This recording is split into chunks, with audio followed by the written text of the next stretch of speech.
মঙ্গলবার সকাল 7:30টা নাগাদ উদয়পুর বনদুয়ার ট্রান্সফরমার মেরামত ওয়ার্কশপ ঘরে বিধ্বংসী আগুন।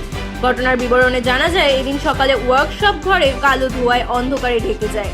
এই ঘটনা দেখতে পায় বিদ্যুৎ দপ্তরের পাশে থাকা গ্রামবাসীরা। ঘটনার খবর দেওয়া হয় উদয়পুর দমকল দপ্তরে।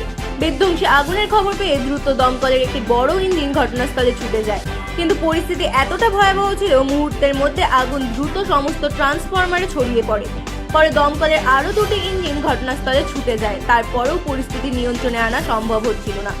পরবর্তী সময় কাকরাবন ও ওটিপিসি পাল্টানো থেকে আরও দুটি ইঞ্জিন ছুটে যায়। সর্বমোট 5টি ইঞ্জিন 1 ঘন্টার ওপর চেষ্টা চালানোর পর পরিস্থিতি নিয়ন্ত্রণে না আসার ফলে জানা যায় আরও দুটি ইঞ্জিন ছুটে আসে জেলার অন্য মহকুমা থেকে। দীর্ঘ 3.5 ঘন্টার চেষ্টায় আগুন নিয়ন্ত্রণে আসে, কিন্তু প্রশ্ন উঠছে, প্রতি বছর একই সময়ে কেন প্রতিবার এই ধরনের আগুন সংঘটিত হচ্ছে বনদুয়ার বিদ্যুৎ দপ্তরে? এই নিয়ে দপ্তরের পক্ষ থেকে কোনো ধরনের বক্তব্য নেই। এদিন সকালে এই বিধ্বংসী আগুনের ঘটনার বিবরণ দিতে গিয়ে উদয়পুর দমকল বিভাগের ওসি জানান, 3.5 ঘন্টার চেষ্টায় আগুন নিয়ন্ত্রণে আনা হয়েছে। দমকলের সমস্ত কর্মীরা কাজ করে চলেছে প্রতিটা মুহূর্তে।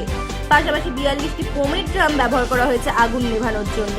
মঙ্গলবার সকালে এই বিধ্বংসী আগুনের ঘটনার খবর পেয়ে বন দপ্তর এলাকার গ্রামবাসীরা ভিড় জমান গোটা বিদ্যুৎ দপ্তরে। সকালেই ঘটনার সাথে সাথে বিদ্যুৎ বিচ্ছিন্ন করা হয় গোটা উদয়পুর মহকুমা জুড়ে। সপ্তাহের দ্বিতীয় দিনে এই ধরনের ঘটনায় ব্যাপক আতঙ্ক ছড়িয়ে পড়ে উদয়পুর শহর জুড়ে।